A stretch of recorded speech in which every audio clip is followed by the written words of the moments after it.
Mismong si Stephen Curry na ang nagsabi bilang na ang taon ng kanyang paglalaro sa NBA at sa Golden State. Kaya isang sinyalis ito na kailangan ng maging ready ang kanilang team sa magiging future ng prangkisa. Ito rin naman ang mismong dahilan bakit pinapanatili nila ang lahat ng mga batang players na kanilang idina-draft at hindi nila ito ginagamit bilang trade asset. At isa sa pinaka-inaasahan ay si Brandon Podziemski na nakuha ang tiwala ni Coach Steve Kerr. Ang problema, kasunod ng pagbibigay ng Golden State kay Podziemski ng mas malaking role, nasosobrahan na rin naman nga ang tiwala nito sa kanyang sarili nang matapang niyang sabihin sa media siya na nga daw ang papalit sa pwesto ni Stephen Curry kapag nagretiro ito sa Golden State Warriors. Naniniwala siya nasa kanya lahat ng skill set para maging isang superstar at franchise player. Kailangan lamang nga po niyang ipa-improve sa mga susunod na taon bago siya maging franchise player ng Golden State Warriors. Samantala,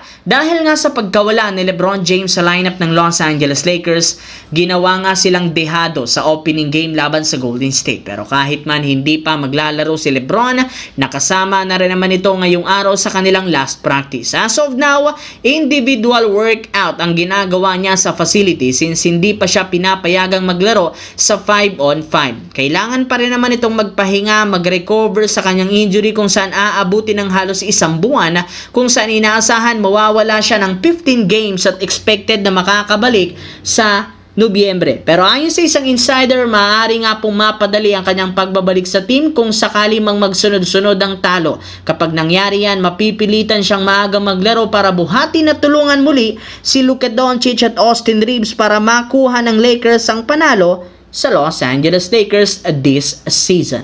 Sa kabilang banda, matapos nga pong humina ang Boston Celtics at Indiana Pacers ngayong season sa injury ni na Jason Tatum at Tyrese Haliburton, naging open agad ang Eastern Conference. Iilan na lamang ang teams na kayang mag-compete sa itaas ng standings kagaya ng Orlando Magic, Cleveland Cavaliers at Detroit Pistons. Pero karamihan sa mga analyst ang naniniwala na ang tinuturing nga pong dark horse ngayon ng Eastern Conference ay walang iba kundi ang Atlanta Hawks, na isa sa mga kupunan na literal lumakas ang lineup matapos ang ginawang off-season moves.